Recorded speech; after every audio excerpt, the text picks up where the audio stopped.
Assalomu alaykum. Bugungi videomuz shlakablok, penoblok hamda oyna eshiklar bilan tanishtirib boramiz. Ko'rib turganingizdek, shlakabloklarimiz sifatlari zo'r, mo'jizani aytib olmayin. Singan, uchgan yerlari yo'q. Sifati zo'r. Bu tarafda ko'rib turganingizdek tayyor turgan shlakabloklarimiz sotuvga tayyor. Kelaverasizlar xudo xolasa. Bu tarafda ko'rishlaringiz mumkin oqshom chiqqanlari.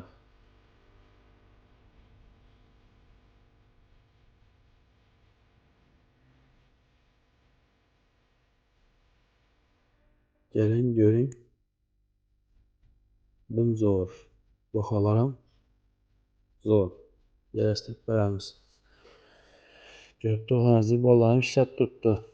Manzillarini tushuntirib o'tamiz. Bog'ot tuman markazi akfa seximiz bo'ladi bu. Ko'rib turganingizdek penoblok ham bor, akfa seximiz ham bor.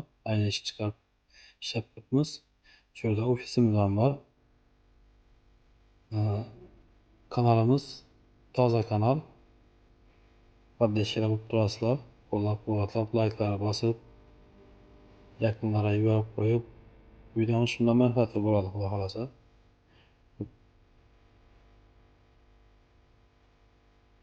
Aniq manzilimiz elektrozetning to'g'risi. Pastda telefon nomerlarimizni qoldiraman.